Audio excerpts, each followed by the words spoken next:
నమస్తే, welcome to prime time debate. భారతీయ వ్యాపార దిగ్గజం, ప్రపంచ సంపన్నుల్లో ఒకరైన గౌతమ్ అదానీపై అమెరికాలో కేసు నమోదైంది. 20 ఏళ్లలో $2 బిలియన్ డబ్బును మరి కాంట్రాక్టులు దక్కించుకునేందుకు ఆశ చూపించినట్టు ఆయనపై అభియోగాలు నమోదైన నేపథ్యంలో ఆయనపై అమెరికాలో కేసు అయితే నమోదు చేశారు. మరి అయితే ఎక్కడ అవినీతి ఆరోపణలు వినిపించినా కూడా అందులో జగన్మోహన్ రెడ్డి గారి పేరైతే వినిపిస్తోంది. అయితే గతంలో కూడా మరి అదానీ జగన్మోహన్ రెడ్డి గారిని కలిశారని, దాదాపు 2000 కోట్లకు పైగానే ఇక్కడ అధికారులకు కూడా లంచాలు ఇవ్వజూపినట్టు ఆరోపణలు వస్తున్నాయి. సో ముఖ్యంగా మరి అదానీ పై నమోదైన కేసు విషయంలో ముఖ్యంగా జగన్మోహన్ రెడ్డి గారి పేరు కూడా వినిపిస్తూ ఉంది. మరి ఆయనపై ఇక్కడే కూడా ఎంక్వైరీ జరిగే అవకాశం ఉంది అంటున్నారు. మరి ఆ ఎంక్వైరీలోకి జగన్మోహన్ రెడ్డి గారు కూడా రేపు వచ్చే అవకాశం ఉందా? ఇదిలా ఉంటే మరోపక్క రాహుల్ గాంధీ గారు కూడా దీనిపైన స్పందించారు. ఎక్కడైతే అవినీతి జరిగిందో ఆయా రాష్ట్రాల వాళ్ళు కూడా స్పందించాలి, అలాగే అదానీని అరెస్ట్ చేయాలని చెప్పి ఆయన కావచ్చు, అలాగే జయరాం రమేష్ గారు కూడా మాట్లాడటం అయితే జరిగింది. మరి దీనిపై స్పందించిన అదానీ గ్రూప్ తాము ఎలాంటి అవకతవకలకు పాల్పడలేదని చెప్పి దీన్ని ఖండిస్తూ ఉంది. దీనికి మరి అదానీకి అలాగే జగన్మోహన్ రెడ్డి గారికి ఉన్న సంబంధం ఏంది? ముఖ్యంగా ఆంధ్రప్రదేశ్లో విద్యుత్ ఒప్పందాల విషయంలో గతంలో కూడా మనం చూసాం, ఎన్నో ఆరోపణలు వచ్చాయి. ముఖ్యంగా దాంట్లో ఈ లింకులు ఉండే అవకాశం ఉంటుంది అంటున్నారు. అసలు ఇది ఎక్కడ మొదలైంది, మరి దీంట్లో జగన్మోహన్ రెడ్డి గారి పాత్ర ఎంత, ఇలాంటివన్నీ కూడా ఈరోజు డిబేట్లో చర్చిద్దాం. మనతో పాటు డిబేట్లో పార్టిసిపేట్ చేసేందుకు స్టూడియోలో ఉన్నారు సీనియర్ జర్నలిస్ట్ దుర్గా కుమార్ గారు, అలాగే మరో సీనియర్ జర్నలిస్ట్ డివి శ్రీనివాస్ గారు. నమస్కారం సార్. నమస్కారం మగవారిని మన వీక్షకులకు సార్. నమస్కారం సార్. శ్రీనివాస్ గారు, ముందుగా మీరు చెప్పండి, అదానీపై అమెరికాలో కేసు నమోదైంది. సో అక్కడ జగన్మోహన్ రెడ్డి గారి పేరు వినిపిస్తోంది. అంటే విద్యుత్ ఒప్పందాలు గతంలో పీపీఎల్ రద్దు వద్దన్నా కూడా జగన్మోహన్ రెడ్డి గారు చేశారు అని చెప్పి మనం వింటూనే వచ్చాము. మరి ఇక్కడ అధికారులకు కూడా లంచాలు ఇవ్వజూపారు అని చెప్పి కూడా ఆరోపణలు అయితే వస్తూ ఉన్నాయి. సో మీరేం చెప్తారు వీళ్ళిద్దరి సంబంధం గురించి, అలాగే ఎలాంటి ఒప్పందాలు, అంటే ఏ రకంగా లంచాలు ఇవ్వజూపారంటారు, ఏం చెప్తారు? గౌతమ్ అదానీ, ఆయన మేనల్లుడు, మరో 5 పైన ఇవాళ అమెరికా చట్టాలు, భారత చట్టాలు ఉల్లంఘించిన నేరంపై అక్కడ కేసులు పడ్డాయి. ఇక్కడ అమెరికాలో ఇవాళ FBI సీరియస్ అయిన నేపథ్యంలో అసలు మరి నిన్నగాక మొన్న ట్రంప్ అధ్యక్షుడైనప్పుడు అదానీ ట్రంప్కి శుభాకాంక్షలు కూడా తెలియజేశారు. అక్కడ పెట్టుబడులకు మేము సిద్ధంగా ఉన్నామని కూడా వర్తమానం పంపిన నేపథ్యంలో ఇప్పుడు ఈ కేసు పరిణామాలు, ఇవాళ రాహుల్ గాంధీ, ఆ జయరాం రమేష్ వాళ్ళు కూడా ప్రెస్ మీట్ పెట్టి అటు అదానీ పైన ఇటు మోడీ పైన ధ్వజమెత్తటం. అంటే ఈ మోడీ 10 ఏళ్ల పరిపాలనలో ముఖేష్ అంబానీ, గౌతమ్ అదానీ సంపద నీకు బాగా పెరిగిపోయిందన్న విమర్శలు మొదటి నుంచి వింటున్నాం. ఇప్పుడు పారిశ్రామికవేత్తలు వాళ్ళ సంపదలు ఎంత పెరిగాయో ఇవాళ వాళ్ళ యొక్క పెట్టుబడులు, వాళ్ళ పారిశ్రామికీకరణ ఇవాళ మనం చూస్తున్నాం. ఇవి 2 వైస్ వర్సా. ఏది, వాళ్ళు పెట్టుబడులు పెడుతున్నారు, వాళ్ళు మరి కుబేర్లు అవుతున్నారు. ఇప్పుడు ముఖేష్ అంబానీ కన్నా కూడా గౌతమ్ అదానీ సంపద మరి 10 లక్షల కోట్లు పెరిగిందని గత 5 ఏళ్లలో హరున్ ఇండియా ఇచ్చినటువంటి ఆ రిపోర్ట్స్, 5 ఏళ్లలో ఆయన సంపద 10 లక్షల కోట్లకు పెరిగిందంటే వెంటనే వీళ్ళు వేసే నింద మోడీ మీద వేస్తున్న దీంట్లో. అంటే మోడీ ప్రభుత్వంలో పేదల సంపద పెరిగినా పెరగకపోయినా, పేదరికం దూరం అయినా అవ్వకపోయినా అంబానీ లేకపోతే అదానీ కుబేర్లు వాళ్ళు పెరిగిపోతున్నారు అన్న విమర్శలు. ఇవాళ రాహుల్ గాంధీ ఏమంటారు, దీనిపైన మరి జేపీసీ వేయమంటున్నారు, జాయింట్ పార్లమెంటరీ కమిటీ. జేపీసీ వేయడానికి అంటే రేపు పార్లమెంట్ సెషన్స్ బిగిన్ అవుతున్నాయి. శీతాకాల సమావేశాలు రేపు 25వ తారీఖు నుంచి జరగబోతున్న నేపథ్యంలో అఖిలపక్ష కమిటీ సమావేశం కూడా పెట్టారు. ఇప్పుడు కరెక్ట్గా ఎప్పుడు పార్లమెంట్ సమావేశాలు ప్రారంభమవుతున్నా అదానీ మోడీ లింకులు కాంగ్రెస్ తీసుకుంటుంది. మోడీని నేరుగా టార్గెట్ చేయకుండా అదానీ భుజం మీద నుంచి మోడీని కాల్చాలన్న ప్రయత్నం మనం చూస్తున్నాం. అంటే మోడీ ఏంటి, వాళ్ళ బీజేపీ మంత్రులు కానీ లేకపోతే నేరుగా ఎక్కడ ఎప్పుడు అవినీతి కుంభకోణాల్లో ఇంతవరకు మచ్చలేదు. ఇప్పుడు గతంలో మన్మోహన్ సింగ్ హయాంలో ఆయన 10 ఏళ్ళు ప్రధానమంత్రిగా చేసినప్పుడు ఆయన ప్రభుత్వం పైన అనేక అవినీతి ఆరోపణలు. ఎట్లా, ఈ 2G స్కామ్ అని, అది 1,75,000 కోట్లని, ఏదో కోల్గేట్ అని చెప్పి అది 1,85,000 కోట్లని, ఇలా అప్పుడు అప్పట్లో వచ్చినటువంటిది దగ్గర ఒక 10 లక్షల కోట్లు నీకు ఈ అవినీతి కుంభకోణాల చిట్టాలే అప్పట్లో. ఏది అదే కేసుల్లో వీళ్ళు కూడా అరెస్ట్ అయ్యారు. ఏది ఆ 2G స్కామ్లోనే మనం కరుణానిధి గారు అమ్మాయి కణిమణి, లేకపోతే అప్పుడు టెలికాం మినిస్టర్గా ఉన్నటువంటి రాజా, వాళ్ళందరూ కూడా అరెస్ట్ అయ్యటం, జైలుకి వెళ్ళడం. ఆఫ్కోర్స్ తర్వాత మళ్ళీ వాళ్ళు కంటెస్ట్ చేయటం, గెలవటం అది వేరే విషయం. అంటే అవినీతి నెక్స్ట్ ప్రభుత్వాలు ఎలా భారతదేశంలో కలగాపులగం అయిపోతున్నాయి. ఎవరు పాలనలో ఉన్న అవినీతికి అతీతంగా వాళ్ళు ముద్రపడకుండా తప్పించుకోలేని పరిస్థితుల్లో మన్మోహన్ సింగ్ ప్రభుత్వం మీదేమో నేరుగా పడ్డాయి. ఇక్కడప్పుడు నరేంద్ర మోడీ ఇప్పుడు 10 ఏళ్లలో ఆయన నేరుగా ఎక్కడ అవినీతి, ఆయనకేంటి ఎటువంటి కుటుంబం లేదు, ఆయనకేంటి పెళ్ళాం పిల్లలు లేరు.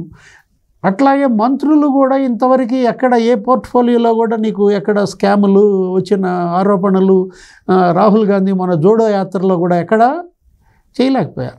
ఒకటి వాళ్ళు ఏంటి, మోడీని టార్గెట్ చేస్తోంది ఎవరి ద్వారా, అదానీ ద్వారా. ఈ పరిస్థితుల్లో ఇప్పుడు అమెరికా FBI కేసు పెట్టడం, అది మీరన్నట్టుగా నీకు ఈ దేశంలో కాదు ప్రపంచంలో ఎక్కడ అవినీతి కుంభకోణాలు బయటపడ్డా మూలాలు ఎక్కడికి చేరుతున్నాయి, జగన్మోహన్ రెడ్డికి చేరుతున్నాయి. ఇప్పుడు డ్రగ్స్ పట్టుకున్నారనుకో, అది కాస్త ఎక్కడికి చేరుతుంది, ఆ ఏపీకి తగులుతోంది. లేకపోతే గంజాయి, ఎక్కడ ముంద్రా పోర్టులో డ్రగ్స్ పట్టుబడ్డా నీకు తీగ లాగితే విజయవాడ సత్యనారాయణపురంలో ఏదో డోర్ నెంబర్ బయటకు వచ్చింది. లేకపోతే గంజాయి అసలు మొత్తం అటు తెలంగాణ, అటు అసలు ఆస్ట్రేలియా, ఇతర దేశాలకు కూడా పరుపుల్లో పెట్టి ఎగుమతులు చేస్తున్నారని. అంటే ఎక్కడ కదిలిచ్చినా నీకు లింకులు ఏపీకి వస్తున్నాయి. ఇప్పుడు ఇది కూడా ఏది ఇవాళ FBI ఈ పెట్టిన కేసులో కూడా కరెక్ట్గా 2019-24 మధ్య ఏ బిగ్ పర్సన్ ఎవరు, ఇక్కడ ఉన్నటువంటి ఒక ప్రముఖుడు మరి బ్రైబ్స్ ఏంటి ముడుపులు 1800 కోట్ల రూపాయల ముడుపులు చేతులు మారినట్టుగా. కరెక్ట్గా అదే సమయంలో ఆంధ్రప్రదేశ్లో ముఖ్యమంత్రిగా ఉన్నదెవరు, జగన్మోహన్ రెడ్డి. జగన్మోహన్ రెడ్డిని ఆ 2021 ఆయన కలవడం ఎవరు, గౌతమ్ అదానీ. ఆ కలిసిన దాంట్లో 9000 మెగావాట్ల సోలార్ ప్లాంట్లకు సంబంధించిన ఇది. అప్పటిదాకా PPAలు రద్దు చేసిన జగన్మోహన్ రెడ్డి ఏది ఇవాళ ఈ నేషనల్ సోలార్ పవర్ కార్పొరేషన్ వాళ్ళకి మళ్ళా ఒకసారి గేట్లు ఎత్తటం ఏది అదానీని కలిసిన తరువాత. అప్పటిదాకా అనుమతులు ఇవ్వడానికి మొండిగా తిరస్కరించిన వ్యక్తి జగన్మోహన్ రెడ్డి మరి ఏం జరిగిందని ఎత్తాడు గేట్లు. 9000 మెగావాట్ల సోలార్ పవర్ ప్లాంట్లతో ఈ అదానీతో చేసుకున్న ఒప్పందం. ఇప్పుడు అప్పటి పరిశ్రమల మంత్రి గౌతమ్ రెడ్డి మేకపాటి ఏమంటాడు, అసలు ఆయన కలిసినట్టే నాకు తెలియదు అన్నాడంట. అంటే ఇప్పుడు ఆయన దివంగత మంత్రి చనిపోయారు గౌతమ్ రెడ్డి. ముఖ్యమంత్రిని అదానీ కలిసిన విషయం నాకు తెలియదని ఆయన అన్నాడని అప్పట్లోనే. అంటే జగన్మోహన్ రెడ్డి అదానీ మధ్య చర్చలు ఏం జరిగాయి, అసలు అప్పటిదాకా PPAలు రద్దు చేసి మొండిగా 1000 కోట్ల నష్టాలకి మనం చూసాం. ఏది కరెంటు వాడకుండానే 9000 కోట్లు కట్టాడు. జగన్మోహన్ రెడ్డి చేసిన తప్పిదాల వల్ల ఇవాళ ఆంధ్రప్రదేశ్ డిస్కమ్లు 1,30,000 కోట్ల అప్పుల్లో కూరుకుపోయాయని నిన్న కూడా ముఖ్యమంత్రి చంద్రబాబు శాసనసభలోనే చెప్పారు. ఏది డిస్కమ్లు విద్యుత్ సంస్థలు ఆంధ్రప్రదేశ్లో ఇవాళ దివాళా తీయడానికి ఈ 1,30,000 కోట్ల అప్పుల్లో మూలిగిపోవడానికి జగన్ అసమర్థత, PPAల రద్దు. అప్పుడు ఆ PPAలు రద్దు చేయడంపై కేంద్ర ప్రభుత్వం, కేంద్ర మంత్రి RK సింగ్ కూడా అనేక లేఖలు రాశాడు వద్దు వద్దు అని. జపాన్ రాయబారి ఆందోళన ప్రకటించాడు. కానీ ఏంటి, చంద్రబాబుపై కక్షతో ఆ PPAలు రద్దు చేయడం. రద్దు చేసినా కూడా మళ్ళీ వాళ్ళు కోర్టుకు వెళ్ళడం, కోర్టుకు వెళ్ళి వాళ్ళు డబ్బు మళ్ళీ కట్టమని కోర్టు ఆదేశాల నేపథ్యంలో వాడని విద్యుత్తుకి 9,000 కోట్లు కట్టాడంటే అంటే జగన్ వల్ల ఇవాళ ఆంధ్రప్రదేశ్కి జరిగిన నష్టం, ఆంధ్రప్రదేశ్ ఇవాళ అప్రదిష్ట పాలు కావడం, మరోసారి అంతర్జాతీయ అవినీతి తెరపై ఆంధ్రప్రదేశ్ పేరు, జగన్మోహన్ రెడ్డి పేరు ఇవాళ ఎక్కడ నీకు FBIలో మారుమోగుతోందంటే, ఎక్కడ అవినీతి కుంభకోణాలు బయటపడ్డా మూలాలు ఎవరి దగ్గరికి చేరుతున్నాయి, జగన్మోహన్ రెడ్డి దగ్గరికి చేరుతున్నాయి. రైట్. సరే, ఇప్పుడు భారత ప్రభుత్వ అధికారులకు కూడా 2236 కోట్ల దాకా లంచాలు ఇవ్వడానికి చూశారు అని చెప్పి ఆరోపణలు వినిపిస్తూ ఉన్నాయి. ముఖ్యంగా మీరేం చెప్తారు? అంటే జగన్మోహన్ రెడ్డి, ఆదాని కూడా ఇంతకుముందు చాలాసార్లు మీట్ అయ్యారని, ఒప్పందాలు కూడా జరిగాయి అంటున్నారు. మరి ఇద్దరి మధ్య ఎలాంటి ఒప్పందాలు జరిగి ఉండే అవకాశం ఉంటుందంటారు? అండ్ ఇది ఒక్కటే కాదు, సార్ అన్నట్టు ఎక్కడ అవినీతి జరిగినా కూడా జగన్మోహన్ రెడ్డి గారి పేరే వినిపిస్తూ ఉంది. సో ఇప్పుడు వచ్చేసి కూటమి ప్రభుత్వం కరెంటు ఛార్జీలు పెంచుతుంది అని చెప్పి వీళ్ళపై నెపనెట్టే ప్రయత్నం చేస్తుంది. మీరేం చెప్తారు? దీనిపై మీ అభిప్రాయం ఏంటి? ఇదివరకు గతంలో సాంప్రదాయ కంపెనీలు, భారతదేశంలో ఉన్న కంపెనీలు ఇప్పుడు కూడా ఇటువంటి అక్రమ మార్గాలకు వెళ్ళటం కానీ, గత ప్రభుత్వాలలో కూడా ఇటువంటి అంశాలు ఉండేవి కాదు. ఎవరు మానాన వాళ్ళు పరిపాలన, వీళ్ళు రాజకీయ నాయకులు, ప్రభుత్వాలు వాటి పని అవి చూసుకునేవి, పరిశ్రమలకు సంబంధించి వాళ్ళ పని వాళ్ళు చూసుకునేవాళ్ళు. ఒకళ్ళ అంశాల్లో ఇంకొకళ్ళు జోక్యం చేసుకోవటం ఉండేది కాదు. ఏదైనా పరిశ్రమలకు సంబంధించిన ఇబ్బంది ఉంటే ఆయా పరిశ్రమ అధిపతులు, ఆయా శాఖల మంత్రులను కలవటం, పారదర్శకంగా సాధక బాధకాలు చెప్పుకోవటం, ప్రభుత్వ పరంగా ఏం సహాయం చేయాలో అట్లా చేసేవాళ్ళు. ఇందులో కిక్ బ్యాక్స్ కానీ లేకపోతే కనపడని అంశాలు ఏమి ఉండేవి కాదు. తర్వాత బయటకు వచ్చిన తర్వాత కూడా ఆ పరిశ్రమకి అధినేతలు కూడా చెప్పుకునేవాళ్ళు, ఇదిగో ఈ పరిశ్రమలో మేము ఇలాంటి ఇబ్బందులను ఎదుర్కొన్నాము, మేము అది పలానా వినతి పత్రం ఇచ్చామని. అట్లాగే ఆయా శాఖ మంత్రులు కూడా మాకు ఈ వినతి పత్రం ఇచ్చారు, ఈ అంశాలని మేము కూడా ఈ క్యాబినెట్లో చర్చించి దీని మీద ఒక నిర్ణయం తీసుకుంటాం. అందులో అండర్ గ్రౌండ్ అంటే టేబుల్ కింద చేతులు మారే అంశాలు ఏమి ఉండే కాదు. ప్రజల దృష్టికి వచ్చేది, ఒకే పలానా పరిశ్రమలో ఇవి ఉన్నాయి, ప్రభుత్వం దృష్టికి వచ్చింది, ప్రభుత్వం కూడా దీన్ని ఈ విధంగా పరిష్కారానికి ప్రయత్నిస్తుంది అన్నట్టుగా ఉండేది. కానీ ఇటీవల కాలంలో వారు చెప్పినట్టు డివిఎస్ గారు చాలా స్వల్ప కాలంలో కంపెనీలు బాగా రాకెట్ స్థాయిలో దూసుకెళ్ళిపోతున్నాయి. వీటి దూసుకెళ్ళటం వెనకాల వాళ్ళకుండా బలం ఏంటంటే ఈ రాజకీయ నాయకుల యొక్క బలహీనత.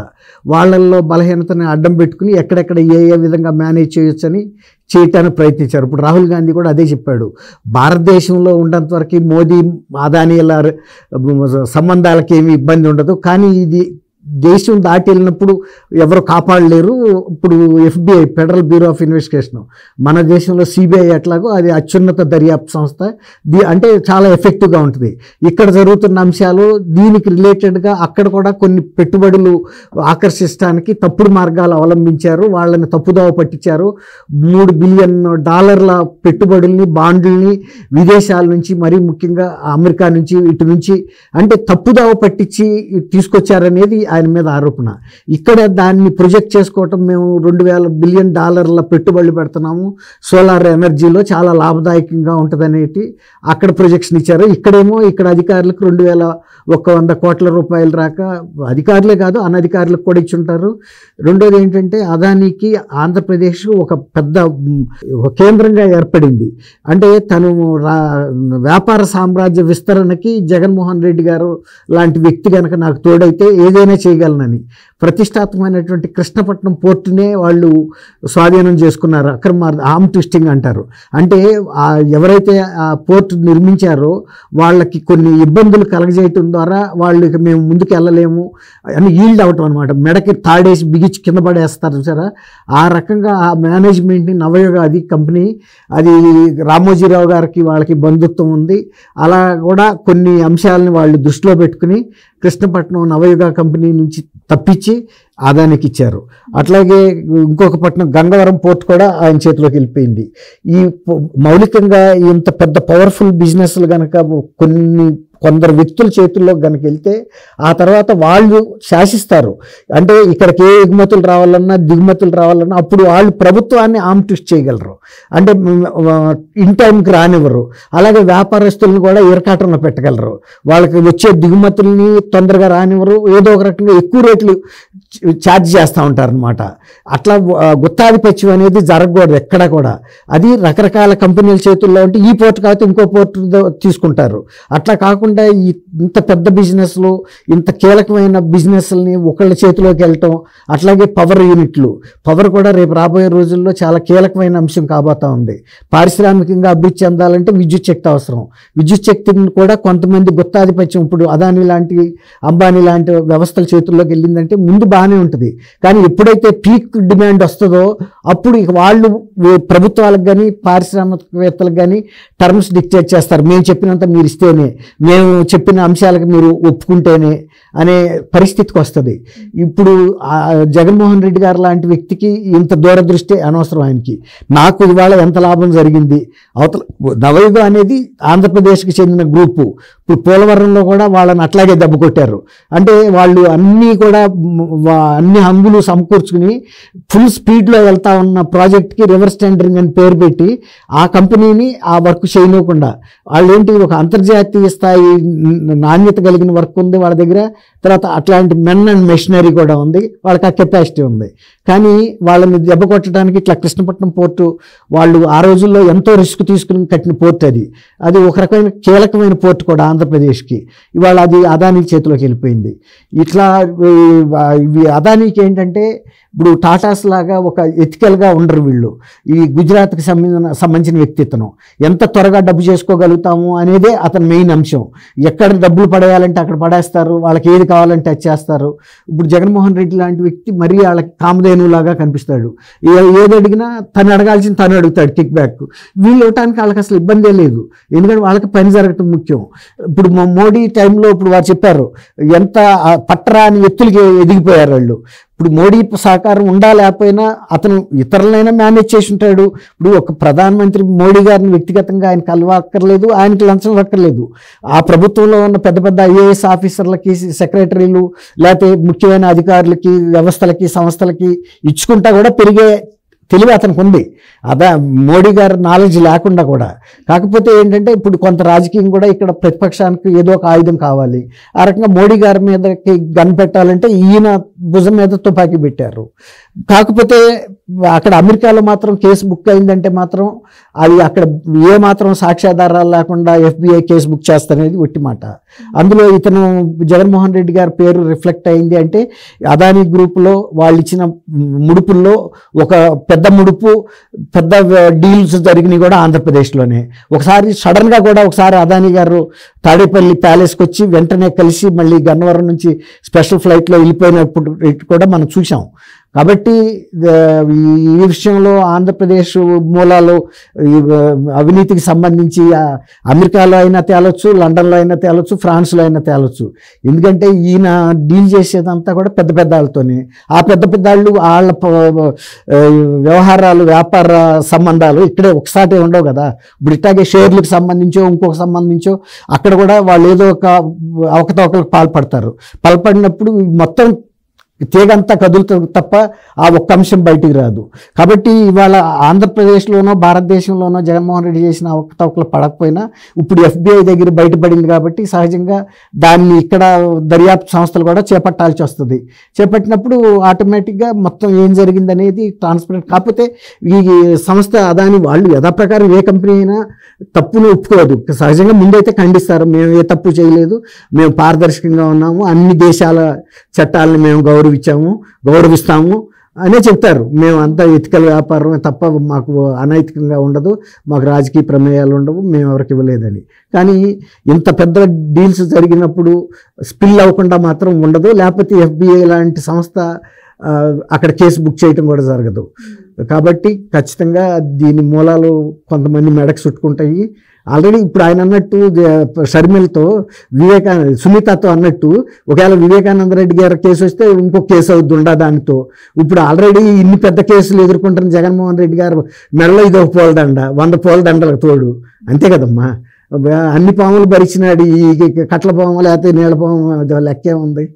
కాబట్టి చూద్దాం, ఇది మనం కొట్టేయటానికి అయితే వీల్లేదు.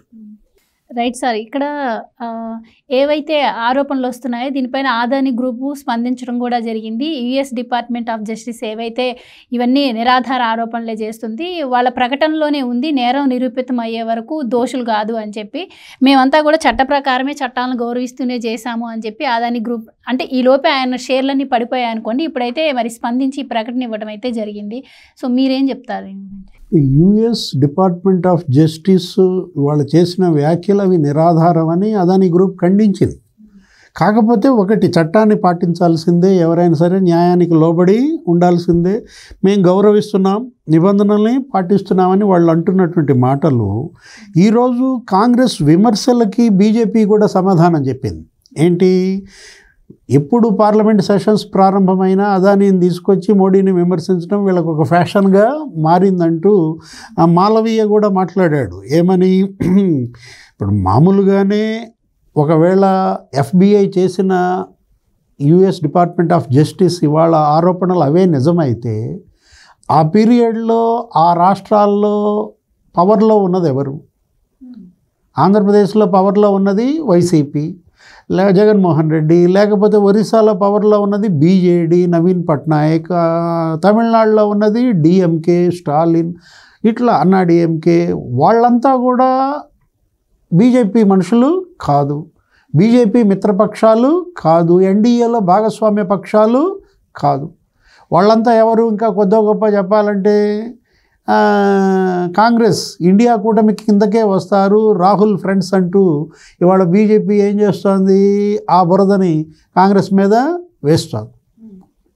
ఇప్పుడు వాస్తవమే కదా. ఇప్పుడు మాలవీయ ఇవాళ బీజేపీ ఆయన ఇచ్చినటువంటి స్టేట్మెంట్ అటు జైరాం రమేష్ ఇటు రాహుల్ విమర్శలను తిప్పికొడుతూ, ఇప్పుడు ఆ పీరియడ్ ఏది 2019-24 మధ్య నువ్వు చెప్పినటువంటి 1800 కోట్ల ముడుపులు ఈ సోలార్ పవర్ ప్లాంట్లకు తాలూకు అటు అమెరికా కానీ ఇటు భారత్ కానీ ఇప్పుడు ఏంటి ఇక్కడ చేసిన ఆరోపణలు అవి ఆ ప్లాంట్స్ ఉన్న రాష్ట్రాలు అటు తిరిగి ఇటు తిరిగి నీకు ఎవరి మెడకు చుట్టుకుంటున్నాయి?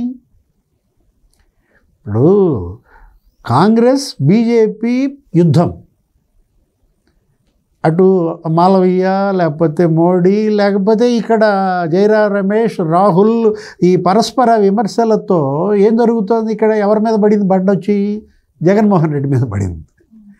ఇప్పుడు మనం ఇందాక అనుకున్నది అదే కదా, 9000 మెగావాట్లు సోలార్ పవర్ ప్లాంట్లతో అదానీ చేసుకునేటువంటి అప్పటి ఒప్పందం అదంతా డొల్లతనం. ఇవాళ FBI కోర్టులో అదానీ నిందితుడు అంటున్నారు. ఇప్పుడు అదానీని అరెస్ట్ చేస్తారంటున్నారు. ఏది అక్కడ FBI ఈ విషయంలో చాలా సీరియస్గా ఉంటుంది. కరప్షన్కి సంబంధించి అవినీతి ఆరోపణల పైన నీకు అమెరికా ఉక్కుపాదం సహించదన్నమాట. మరి ఇది వాస్తవమే కనుక రుజువు అయితే ఒక అదానీయే కాదు, ఆ ముడుపులు మరి ఈయన షేర్ ఎంత, ఎవరిది? జగన్మోహన్ రెడ్డికి ఎంత అందాయి ఏంటి? వీటి యొక్క ప్రభావం అదానీ భవిష్యత్ పెట్టుబడులపైన ఎలా ఉంటాయి? నీకు ఈ వార్త వచ్చిన వెంటనే అదానీ షేర్లు పడిపోయాయి. చూసావా అసలు నువ్వు? స్టాక్ మార్కెట్తో కూడా వీళ్ళు ఎలా ఆడుకుంటున్నారో పొలిటీషియన్లు. అక్కడ షేర్లు పెరగాలన్నా వీళ్ళే, అక్కడ షేర్లు డౌన్ అవ్వాలన్నా వీళ్ళే. ఒక విమర్శ ఒక బండతో నీకు డమాల్మని పడిపోయి ఉంటాడు. ఈ పాటికి వచ్చేసి ఉంటుంది అదానీ స్థానం కుబేరుల లిస్టులో ఇంతకు పడిపోయిందని. నిన్నగాక మొన్నేమో పైకి లేచిందని చెప్తారు, మళ్ళీ వాళ్ళ పడిపోయిందంటారు. ఏదైనా ఇవాళ అదానీ లక్షల కోట్లకు పడగెత్తాడు. ఇవాళ అతను పెట్టుబడులు కూడా ప్రతి రాష్ట్రంలో పడుతున్నాయి, పెడుతున్నారు. తెలంగాణలో కూడా మొన్న అదే కదా విమర్శ. రేవంత్ రెడ్డి అదానీ పెట్టుబడులు తీసుకొచ్చినందుకు వెంటనే వాళ్ళేమన్నారు? BRS, KTR, KCR వీళ్ళ విమర్శలు ఏంటి? హరీష్ రావు మీ నాయకుడు రాహుల్ గాంధీ ఏమో అదానీని విమర్శిస్తాడు. మోడీ అదానీ బంధం అవినీతి బంధం అని రాహుల్ గాంధీ విమర్శలు అసలు మామూలుగా కాదు, 10 ఏళ్లుగా చెడుగుడు ఆడుతున్నాడు. నువ్వేమో అదానీని తీసుకొచ్చి తెలంగాణలో పెట్టుబడులు 1000 కోట్లు అంటున్నావు, ఏదో డ్రోన్ సిటీ అనో ఆ టైప్లో. ఇప్పుడు ఈరోజు విమర్శలు కాదు ముఖ్యం, ఇందులో వాస్తవాలు ఎంత. ఇది గనక నిజమైతే అవినీతి కుంభకోణాలే గనక జరిగితే దోషులను కఠినంగా శిక్షించాలి. అతను అదానీ అయినా కావచ్చు, జగన్మోహన్ రెడ్డి అయినా కావచ్చు. ప్రజలు దేన్నైనా సహిస్తారు కానీ నీకు స్కామ్స్ని సహించరు. ఇవాళ ఇదంతా ప్రజాధనం. ఈ డబ్బు మిమ్మల్ని ఎన్నుకున్నది, మిమ్మల్ని అధికారంలోకి తీసుకొచ్చింది పారిశ్రామికవేత్తలకి గంపగుత్తగా కట్టబెట్టడానికి కాదు కదా. మీరేం చేయాలి? సంపద సృష్టించండి, మీరు పరిశ్రమలు పెట్టండి, ఉపాధి కల్పించండి. ఇవాళ యువత నిరుద్యోగం ప్రబలింది తీవ్రంగా. ఇవాళ యువత సతమతం అవుతుంది. ఈ దేశాన్ని పట్టి పీడిస్తున్నటువంటి సమస్య నిరుద్యోగం ఒక భూతంలాగా. మనకున్నదేమో మానవ వనరులు, యువ భారత్. ఏంటి దేశంలో ప్రపంచంలో అన్ని చోట్ల అందరూ ముసలాళ్ళు అయిపోయారు. ఇప్పుడు ఆ జపాన్ అనేది ఇంకా కొరియా అక్కడంతా కూడా నీకు ఏజ్డ్ పీపుల్ పెరిగిపోతున్నారు. జర్మనీ ఒక్క యూత్ ఉన్నది మన దేశంలో మాత్రమే. ఆ యువ వనరులను యువ సంపదను ఉపయోగించుకోవాల్సింది ఎలా? పెట్టుబడులు రాబట్టడం ద్వారా, పరిశ్రమలు నెలకొల్పడం ద్వారా. ఇప్పుడు ఈ పారిశ్రామికవేత్తలు ఇలా అవినీతి కుంభకోణాల్లో ఇవాళ ఇలా జైలు పాళ్ళు అయితే, ఇప్పుడు రేపొద్దున మొన్న మనం చూసాం చంద్రబాబును కూడా గెలిచారు అదానీ గ్రూపు. ఇప్పుడు ఆ రాజేష్ అదానియో, ఆ కరణ్ అదానియో వాళ్ళు వచ్చేంటి ఇక్కడ కూడా పెట్టుబడులు పెట్టడానికి మన ముందుకు వచ్చారు. కొన్ని ప్రపోజల్స్ కూడా పెట్టారు, అటు సోలార్ ప్లాంట్స్ లేకపోతే విండ్ ప్లాంట్స్. వాళ్ళ యొక్క మన దుర్గా కుమార్ గారు చెప్పారు ఏంటి, ఆ కృష్ణపట్నం పోర్టు, గంగవరం పోర్టు, దాన్ని మేము ఎక్స్టెన్షన్ విస్తరిస్తాం, గంగవరం పోర్టు విస్తరిస్తాం, మాకు ఇన్ని ఎకరాలు కావాలంటూ. అదే కాదు, అసలు వాళ్ళు ఏమన్నారు, అమరావతి ఇన్నర్ రింగ్ రోడ్డు కూడా మేమే కడతామన్నారు. Amaravati inner ring road proposal ఒకటి కొత్తగా తీసుకొచ్చారు, దానికి అయ్యే ఖర్చు మేమే పెట్టుకుంటామన్నారు. ఇంకోటి నీకు గుర్తుండే ఉంటుంది ఏంటి, అమరావతిలో నీకు ఒక రోప్వే కూడా బిల్డ్ చేస్తామన్నారు.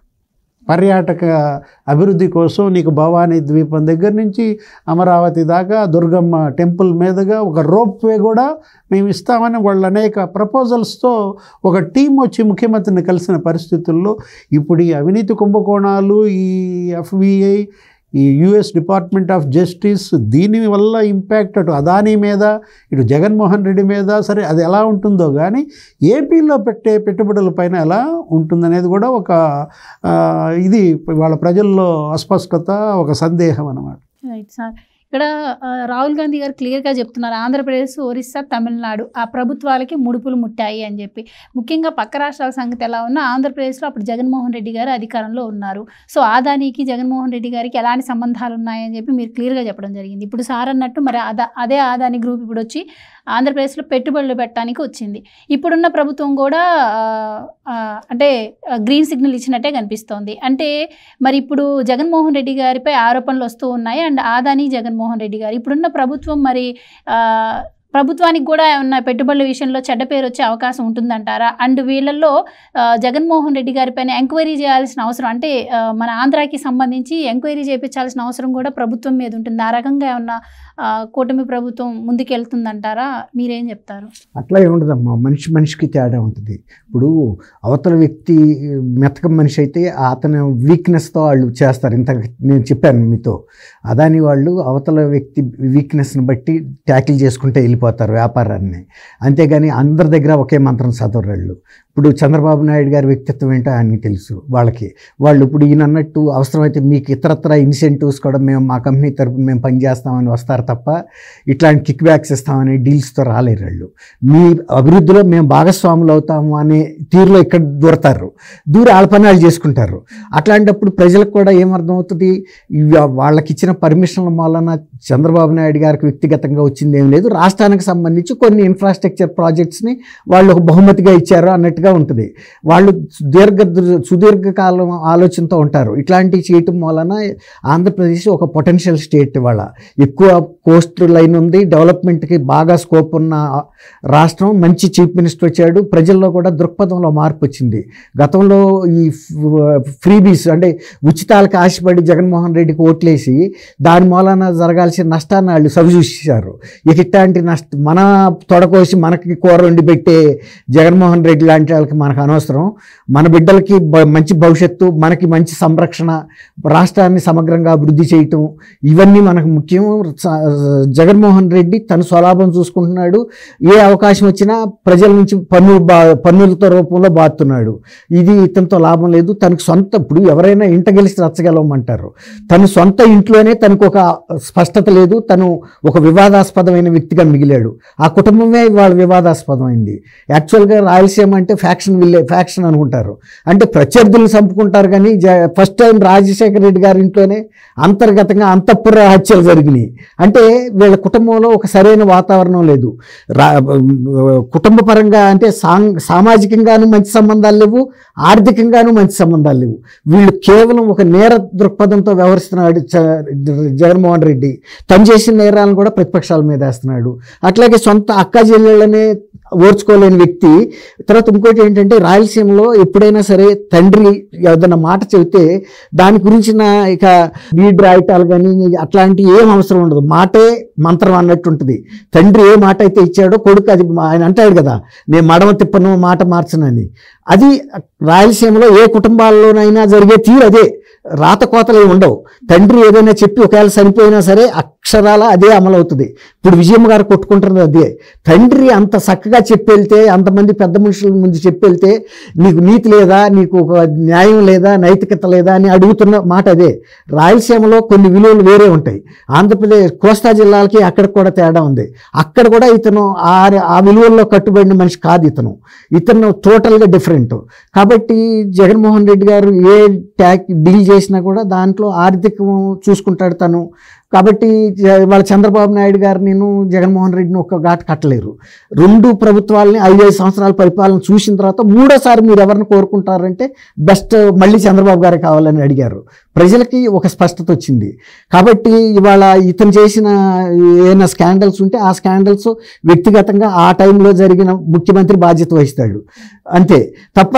ఒక రకంగా ఏంటంటే అదాని టోటల్ బిజినెస్ మీద ఇప్పుడు FBI లాంటి పెద్ద సంస్థ దర్యాప్తు చేస్తే వాళ్ళ వెంటనే డమాల్మని షేర్లు పడ్డట్టే కొంత విస్తరణ కొంత దెబ్బతినే అవకాశం ఉంటుంది. ఎందుకంటే పొదుపుదారులు మదుపుదారులు ఎక్కువ గతంలో లాగా ఇన్వెస్ట్ చేయలేరు.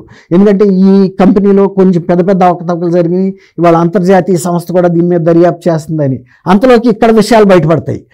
అది కొంత ఏదైనా ఎఫెక్ట్ అవ్వచ్చు. కానీ టోటల్గా వాళ్ళ సామ్రాజ్యం, వ్యాపార సామ్రాజ్యం కుదేలవుతుందని మనం అనుకోవటానికి లేదు. కాకపోతే 100 కిలోమీటర్ల స్పీడ్ 80కి తగ్గొచ్చు. అది జరుగుతుంది. చంద్రబాబు నాయుడు గారిని డిఫరెంట్గా చూస్తారు. తర్వాత అదాని కూడా ఇక్కడ అటువంటి పిచ్చి వేషాలు వేస్తాడని అయితే అనుకోను. రౌతును బట్టి గుర్రం అంటారు కదా. ఇప్పుడు ఎప్పుడైతే రౌతు గట్టిగా ఉంటాడో గుర్రం ఒళ్ళు దగ్గర పెట్టి పరిగెత్తుతుంది అంతే తప్ప అదాని జగన్మోహన్ రెడ్డి దగ్గర ఈజీగా చేసినట్టుగా లూజ్ వ్యవహారాలు ఇక్కడ చేయలేడు. యువతల వ్యక్తి కూడా చాలా క్యాలిక్యులేటెడ్ మనిషి, ఎక్స్పీరియన్స్డ్ మనిషి, ఇంతకన్నా పెద్ద సంస్థలను ట్యాకిల్ చేసిన మనిషి. అంతర్జాతీయంగా కియా లాంటి సంస్థలని, తర్వాత ఇప్పుడు ఇంకొక కార్ల కంపెనీ కూడా పెద్ద కంపెనీ అది టెస్లా లాంటి, తర్వాత పెద్ద అమెరికన్ ప్రెసిడెంట్స్కే ఆయన 1-to-1 కూర్చుని మాట్లాడి తన వ్యూస్ చెప్పి తన విజన్ చెప్పిన మనిషి. కాబట్టి ఈ విషయంలో చంద్రబాబు గారి మీద ఏదో మరక పడుతుందని అయితే నేను అనుకోను. రైట్. అయితే ఇప్పటికే జగన్మోహన్ రెడ్డి గారు దీనిపై నిన్న ప్రెస్ మీట్లోనే స్పందించడం జరిగింది. అంటే దీని గురించి కాకపోయినా ఆయన ఒక మాట అన్నారు, రాష్ట్రం మొత్తం కూడా స్కాములమయం అయిపోయింది. ఏ నియోజకవర్గం తీసుకున్నా కూడా ఎమ్మెల్యేలకి కప్పం కట్టాల్సి వస్తుంది.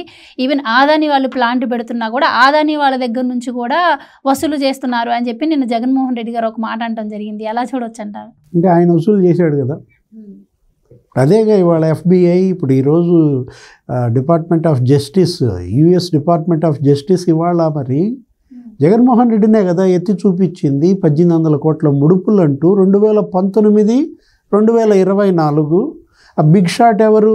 అక్కడ ఉన్న ముఖ్యమంత్రి ఎవరు ఆ పీరియడ్లో? ఇప్పుడు ఆ రోజు 9,000 కోట్ల మెగావాట్ల సోలార్ పవర్ ప్లాంట్లతో ఇప్పుడు అదానీతో చేసుకున్న ఒప్పందం, అది కూడా అప్పటి పరిశ్రమల మంత్రి గౌతమ్ రెడ్డికి తెలియకుండా ఆయన చెప్పాడు. ఎవరు? గౌతమ్ రెడ్డి అన్న మాటలు. ఇప్పుడు ఈ విషయంలో ఇదంతా ఇప్పుడు ఎలా మారుతోందంటే అక్కడెక్కడో అమెరికాలో అదానీ తీగలాగారు, జగన్ డొంక కదులుతుంది. ఏమి డొంకరా నాయన, ఎవడు తీగలాగినా కదిలేదు మాత్రం జగన్ డొంకలే. అయితే గొప్ప ఈ విషయం ఇక్కడ మనం ఎవరిని మెచ్చుకోవాలి? జగన్ మెచ్చుకోవాలా, జగన్ డొంకను మెచ్చుకోవాలా? ఇప్పుడు రాహుల్ గాంధీ వాళ్ళు మళ్ళీ ఇంకోసారి నోటీస్ వస్తుందా? గతంలో కూడా హిండెన్బర్గ్ ఆ నివేదికను ఉపయోగించి ఆయన గతంలో ఇదే విమర్శలు చేశాడు ప్రధాని మోడీ పైన. చేసినప్పుడు కూడా అదాని ఇష్యూలోనే ఆయనకు నోటీసులు వచ్చాయి. దానిపైన కోర్టుల చుట్టూతా కూడా ఆయన తిరిగిన పరిస్థితి ఎవరు? రాహుల్ గాంధీ. ఇప్పుడు ఇవాళ జయరాం రమేష్, రాహుల్ గాంధీ మళ్ళీ ఇప్పుడు ఈ FBI ఆరోపణల నేపథ్యంలో మళ్ళీ రేపొద్దున నోటీసులు వస్తాయా? చూడాలి. ఎందుకంటే ఆయన ఏమంటాడు, జోడో యాత్రలో నాకు అనేక మంది నన్ను చుట్టుముట్టి నన్ను ఒకటే అడిగేవాళ్ళు ఎప్పుడు చూసినా అదానీ సంపద మరి మోడీ ప్రధాని అయిన తర్వాత నీకు 8 ఏళ్లలో నీకు $8 బిలియన్ నుంచి $140 బిలియన్ ఎలా పెరిగిందని నన్ను అడిగారు.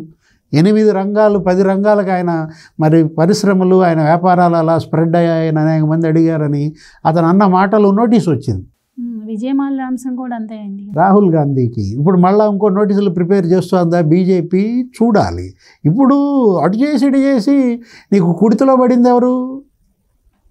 కుడితిలో పడింది అదానియా, జగనా? జగన్మోహన్ రెడ్డి.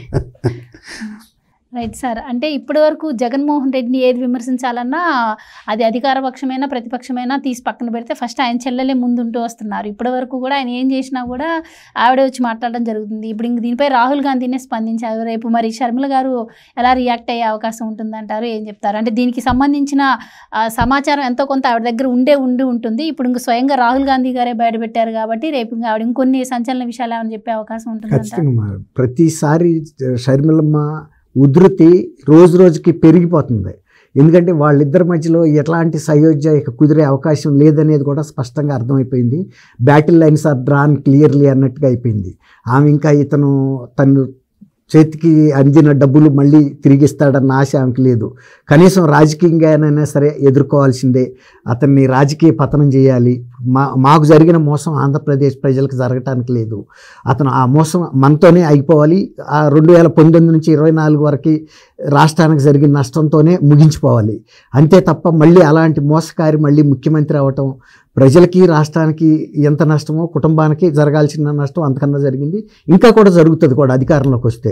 ఎందుకంటే అతను హంతకుల్ని కాపాడుతున్నాడు. తర్వాత సైబర్ చెల్లి తల్లి మీద కూడా అసభ్యమైనటువంటి పోస్టింగులు పెట్టడానికి ప్రోద్బలం చేశాడు. ఇప్పుడు ఎవడో పెడితే పట్టించుకోకపోవటం వేరు, తనే ప్రోద్బలం చేసి పెట్టించడం వేరు. అటువంటి వ్యక్తులు ఎవరు ఉండరు. అమర్నాథ్ గౌడ్ అనే ఒక చిన్న పిల్లాడు అక్కని ఒక అసాంఘిక శక్తులు ఏ పార్టీ కార్యకర్తలు అన్నా ఉండి వాళ్ళు వేధిస్తున్నారని చెప్పి ఎదుర్కొన్నందుకు అతని మీద పెట్రోల్ పోసిన దహనం అయ్యాడు కానీ తగ్గలేదు. ఒక అభిమన్యుడిలాగా ఎదుర్కొన్నాడు. అదే మరి జగన్మోహన్ రెడ్డి గారు సొంత తల్లి మీద పోస్టులు పెట్టినా కూడా ఎట్లా దిగమింగుతాడు? ఇప్పుడు తల్లి నీ కోసం ముఖ్యమంత్రి చేయటం కోసం తను పరపతిని పణంగా పెట్టింది. అట్లాంటి తల్లి మీద పెడితే కూడా నువ్వు పట్టించుకోవాలా. అట్లాగే తెలంగాణలో షర్మిల్ని కారులో కూర్చోబెట్టి కేసీఆర్ ప్రభుత్వం హుక్కు కట్టి క్రేన్తో అవమానకరంగా ఈడ్చుకుంటా వెళ్ళిపోతే కూడా దేశమంతా నివ్వెరపోయారు. తెలంగాణ ప్రజలు కూడా బాధపడ్డారు. ఒక ఆడపడుచుని ఆ విధంగా అవమానంగా తీసుకెళ్తారా అని. అది మోడీ గారు కూడా బాధపడ్డాడు. కానీ సొంత అన్న ఒక ముఖ్యమంత్రి అయ్యి పక్క రాష్ట్ర ముఖ్యమంత్రికి కనీసం నిరసన చెప్పాలి కదా. ఇప్పుడు మన దేశానికి సంబంధించి ఏదన్నా విదేశాల్లో తప్పు కనుక ప్రవర్తిస్తే మన రాయబారులు అక్కడ నిరసన తెలియజేస్తారు. వాళ్ళు ఉంది అందుకు వాళ్ళు అక్కడికి వెళ్ళి వాళ్ళ దీంట్లో రాసి వస్తారు వాళ్ళ ఎంబసీస్కి, మేము మా దేశం తరపున నిరసన తెలుపుతున్నాను. అట్లాగే నువ్వు ఒక ముఖ్యమంత్రి అయ్యుండి కూడా నోరు మెదపలేకపోయావంటే ఒక పులినని చెబుతున్నావు. అందులో మీరిద్దరు కూడా రాజశేఖర రెడ్డికి సొంత కూతురు కొడుకు. సొంత రక్తంకి ఇంత అవమానం జరిగితే దిగమింగిన వ్యక్తి, ప్రజలకి అవమానం జరిగినా అన్యాయం జరిగినా ఎస్సీ చెల్లు బీసీ చెల్లు కులాల వారీగా చెల్లెళ్ళు అని చెబుతున్నాడే తప్ప నా చెల్లెళ్ళు నా ఆత్మీయులు అనే మాట ఆయనకి రావట్లేదు. అటువంటి వ్యక్తి ప్రజలు ఎందుకు ఆదరిస్తారు అట్లాంటి వ్యక్తిని? కాబట్టి షర్మిల తగ్గదు. షర్మిల ఉధృతి పెంచుతుంది. తను బండారం మొత్తం ప్రజల ముందు అయితే పెడుతుందమ్మా. రైట్ సార్, చూద్దామండి. థ్యాంక్ యూ సో మచ్ అండి. థ్యాంక్ యూ అమ్మా గోవర్ధని, మన వీక్షకులు కూడా. ఇది వాళ్ళ డిబేట్. మరో డిబేట్తో మళ్ళీ కలుద్దాం. Keep watching.